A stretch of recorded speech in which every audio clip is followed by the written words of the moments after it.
game coming up, and then we'll take your questions. Coach Mark. I'll open with a big happy birthday to the one and only Claude Felton. Today is your birthday, right, Claude?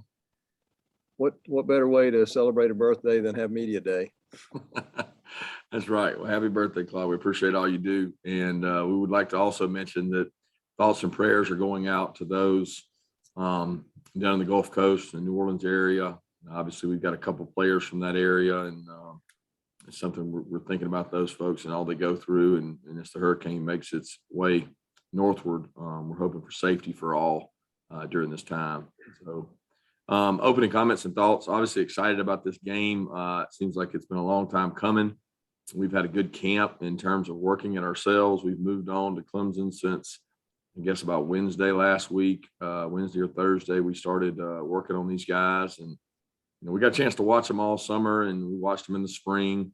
They're really talented. Probably one of the best defenses I've ever seen returning in terms of number of starts and number of games played. The volume of experience is unmatched anywhere, anytime. And I've been in college football a long time in terms of just how much football those guys have played. And, obviously their quarterback got some experience last year when Trevor was down. He's got one of the biggest arms I've ever seen. Very talented, very hard to defend. It's like every play is really tough to defend when you play these guys. There's no time to rest when you're playing. And then special teams wise, they've always had good specialists. They continue to. That's a rich history in this game tradition. Both teams have always had great specialists. And I think special teams will play a big part of this outcome of this game. All right, let's go to questions. Let's start with Paul Newberry, and then we'll go to Chip Towers. Coach, how much more confidence does it give you in the offense and going into the season with a guy that is the starter at quarterback and not that uncertainty that you had going into last season? And kind of as a follow to that, do you ever have any second thoughts about not going to JT a little sooner last season? I think the first question would be much more confidence in terms of this year compared to last year, not knowing for sure. And a lot of it had to do with no spring. Basically our spring was our fall camp last year, and don't get enough body of work to see the guys play and see the guys start out and go do things. In terms of wishing JT, big thing there was confidence in his knee and getting him rehab. We've talked about that before. It's something that was beyond a lot of our control in terms of him being stable enough and able to go. But I will say this, a lot of the confidence you have in your offense comes from what's earned, right? And you earn that by how you play and who you play. And these guys we're about to play are extremely talented on defense and extremely well coached and have everybody back. So when you talk about opening tests, these guys are really good defensively. Yeah, Coach, you've talked about Clemson's defense. How confident are you? Looks like it'll be the biggest game that JT has played in. How confident are you in how he's managed, the preparations and the excitement over this game and all the attention that's come his way, NIL and all that different kind of stuff that he's had to manage in addition to getting ready for probably the best returning defense there's been in college football in a while? Yeah, I'm extremely confident in his preparation and his focus. I mean, that's not of concern for me. The concern is who we have to block, the players around JT. Everybody puts this on the shoulders of the quarterback, but so much of the outcome of the quarterback are how the guys play around him and who those guys are and what's the experience level of those guys. And do they play well? Do they play with physical toughness? Do they strain? Do they do all those things? I'm very confident in JT's preparation up to this point and his preparation in terms of over the summer. And the distractions that the outside world has, they really aren't distractions for JT because he's got a single-minded focus all the time on kind of being his best and being the best leader he can. All right, let's go to Mark Weiser and then to Mike Griffith. Kirby, speaking of the guys around JT, are you pretty set with Cedric at center and Jamari Sawyer at left tackle? And how do you feel about this offensive line? Yeah, both those guys have repped at center, and Jamari's kind of worked across the board in terms of the offensive line. Warren Erickson's practiced all the last 2 weeks. He's been practicing. He's practicing again this week, so we feel good about him. We feel like those guys are healthy and available, and excited to see them go play. So at this point, for our offensive line to get better, they got to go play, and they're certainly going to get to play against a very, very talented, twitchy, athletic group of defensive pass rushers and linebackers. Kirby, you mentioned all the experience Clemson has coming back. You lost 5 defensive backs to the NFL, a couple more to transfers. Have you ever gone through a season where you've had to reload in the secondary? And how have you tried to double down and get that secondary group ready for Clemson's offense? No, I mean, we've never had that many holes to fill. I know not the years I've been here. I can't think of a year in my experience ever coaching that I've had that many departures at the same unit. So it'll look very different. And a lot of those guys are as talented as guys we've had in the past, but very rarely have we had the lack of experience that we currently have. We just don't have a lot of guys with a lot of playing experience back there. And the only way to grow up is go play. And they've had some good competition. I mean, they got to go against our wideouts in the spring and our wideouts all fall camp, but it's time to go find out what they can do in the heat of the moment, what decisions they can make, what plays they can make. And they're plenty talented enough. We just got to go execute. We got to communicate well. That's what Clemson makes it hard on you, was they do a good job of moving people around and shifting and motioning. That's something we always see when we prepare, and we've worked really hard to get these kids ready for that. All right, let's go to Seth Emerson and then to Dean Legge. Kirby, is there any update on Arik Gilbert and where things stand with him? Yeah, no update other than Arik is not currently with us still, and we're praying for him each and every day that he can come back healthy. Kirby, can you compare? You talked a lot, and there's been a lot made of Clemson's front four. Can you compare them to that group you had? I'm trying to think if it was 11 or 12 at Alabama. How do they compare to that group? And that's probably not fair for me, because I don't even know. Years don't work well for me like that. I don't know who 11 and 12 Alabama was, unfortunately. So it's a hard comparison. I can talk about their front four because a couple of them are from our state. We recruited each and every one of them. Really talented. Every kid across that front, we had on our campus at some time, and lost probably on all of them in terms of trying to get them. And they're talented, they're quick. What makes them so good is the defensive package and the way Coach Venables uses them. It's not just their talent level; it's they fit the scheme. And you've got plugging linebackers, extremely smart linebackers, very good tacklers, great blitzing linebackers. They're very aggressive in terms of what they do, and it fits. They fit their scheme. Those kids really fit the way they play. Let's go to Roddy Nabulsi and then Jake Rowe. Kirby, from the uninitiated, the non-coaches out there just seem to be a lot of similarities between this Clemson team and the Georgia team.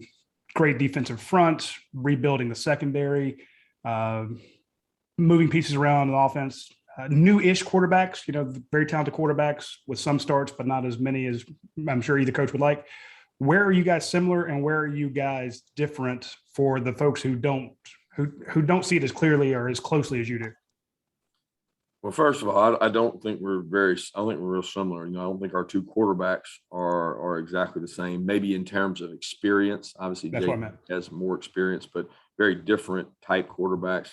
I think secondary, they have more starts in their secondary returning than any secondary I've probably ever played. I've been watching the same guys play in their secondary. It seems like forever. They've had them back there every single game, and we have common opponents that we both played, and they've had those guys back there forever. Their front is different than our front. We do both have experience in our front seven. Theirs is different than ours. Ours is a lot bigger, beefier, built to stop the run, and theirs is twitchy, more athletic, built to rush the passer, and they've done that statistically really well, and they've affected every quarterback they play in terms of sacks and those numbers. We've been better in those categories, but not as good as what they've done. And then, offensively, there's some similarities there. I think, we got a lot of our backs back, and obviously their best back got drafted, but they have very capable backs, kids they beat us on recruiting, and they've got good wideouts. So there's similarities there, but outside of that, I don't think there's a lot of similarities between the two. Kirby, you mentioned a minute ago about the offensive line, how it's not going to get better, or the next step for them is to actually play football. I wanted to take that to the receiver group. I mean, you've seen A.D. Mitchell since the spring, and you've had a lot of good things to say about him. You've watched Marcus come back from an injury. Lad McConkey, is a guy that has also been battling there too. How excited are you to kind of see those guys get their opportunity to play some football, to play against another team and see what they're made of? Oh, I'm really excited. That's the area that I think we can grow the most even throughout the year, because we have the least experience. Like we went from a really experienced receiver team to a not very experienced receiver team with George out, Jermaine missing some of camp, Kieris missing some of camp. So those are your guys that have the most experience, and the guys that don't are going to get an opportunity to go play and make plays. And some of them got to play a lot in the spring because of the injuries. I mean, AD, similar to Jermaine, Jermaine didn't get a spring practice. AD did. But AD still has a ton of growth. He's got so far to go to reach his potential. But we're going to find out a lot about those guys and the tight ends as well, and the backs. I mean, that's the big thing, is we got to play well at the skill position around JT to help him out with this rush group they got. All right, let's go to Drew Hubbard, and then we'll go to Mark Schleybaugh.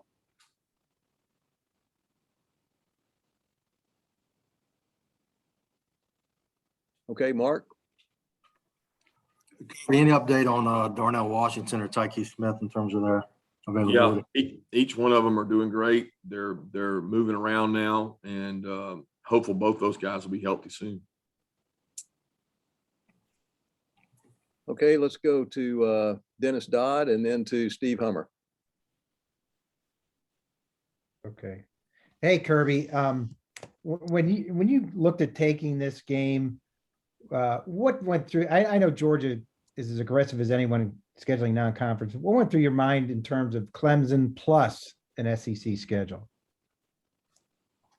Opportunity. I mean, the bottom line was our kids come to University of Georgia to play in big games, and we had an opportunity to play a really good opponent. And for me, it was what Georgia's about. I mean, our fans crave these kind of games. We as coaches crave these kind of games. You find out a lot more about yourself in these kind of games. And look, for you guys, it's everything. It's over if you don't win, and everything's, you won it all if you do win.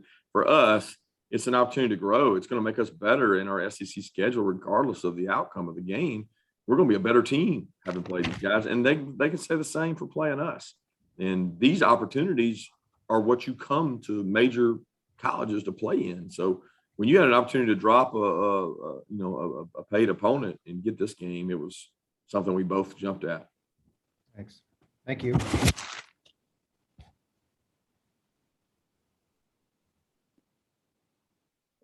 Steve Hummer, you there? All right, let's go Mark Bradley and then to Connor Riley.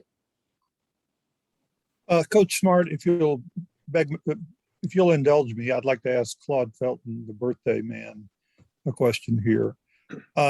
Claude, since you were part of both of them, which Georgia Clemson game is the hype bigger for, 1982 or 2021?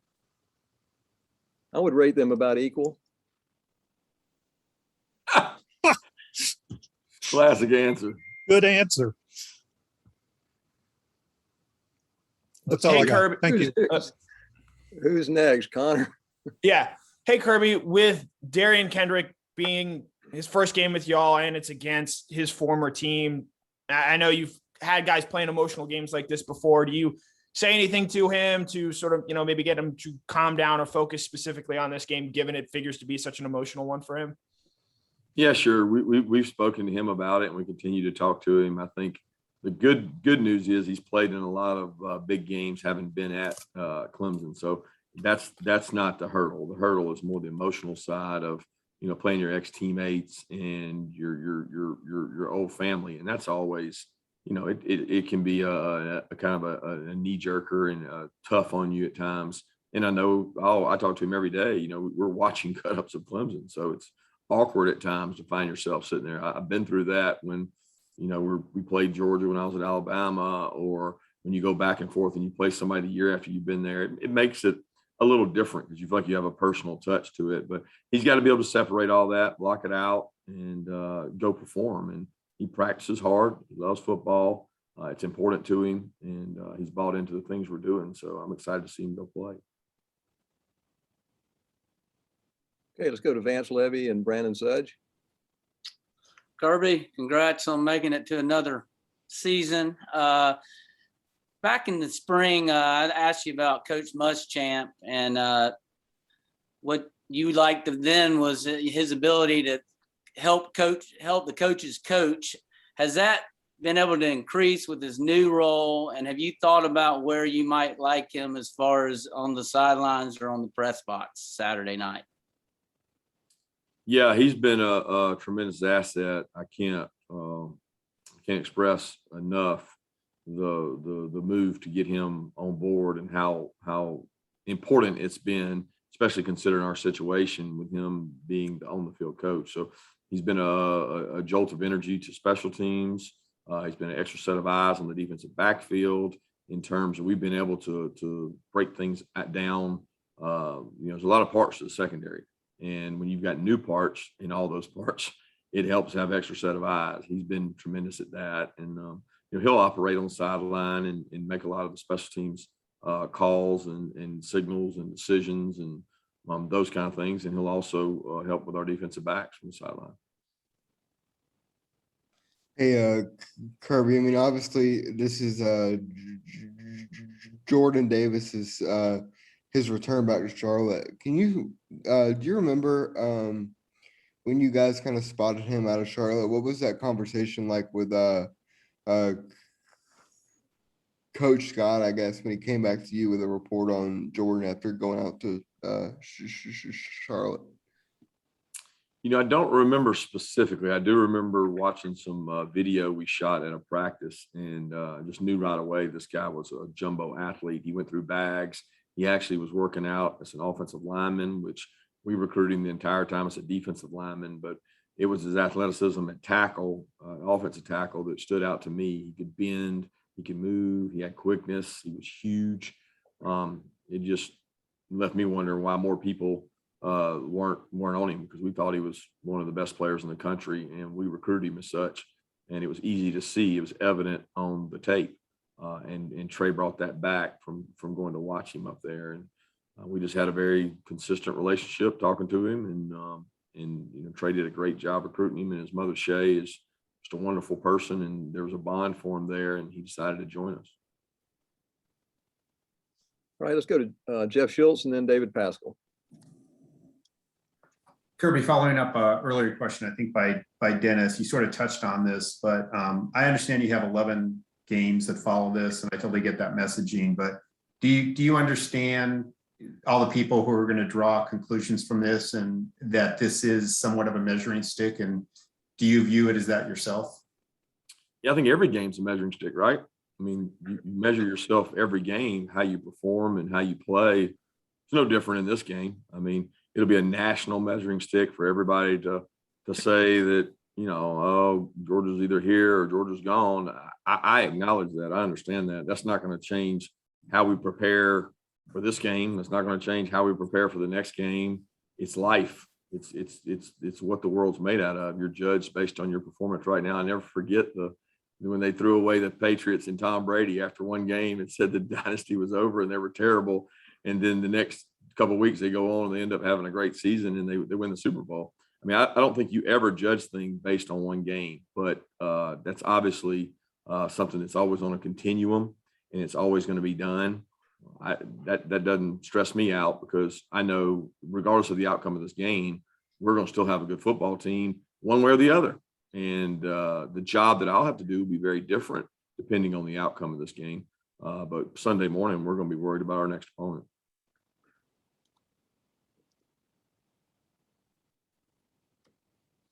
David Pascal. All right, we got time for one more question. Anybody want to jump in?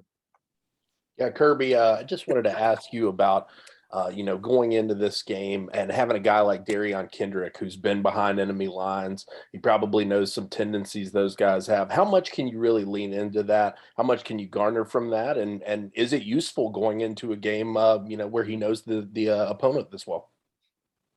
I don't know that you can or can't. I mean, his information would probably be more personnel in terms of what are guys like. I've been against these guys. I know their wide outs. I know maybe something about their defensive backs or something specific. But scheme wise, I think it's tough. There's so much more that goes into it. There's not like, oh, well, when they do this, this is what's coming. You can't say that because no offensive coordinator, no defensive coordinator gives the same look over and over. So, all that ends up doing is getting you chasing the wrong idea. So from a personnel standpoint, it probably helps because I think he knows those guys. But outside of that, there's not a lot to it. Thanks, Coach Smart. Thanks, everyone, for Zooming in. Everybody have a great day.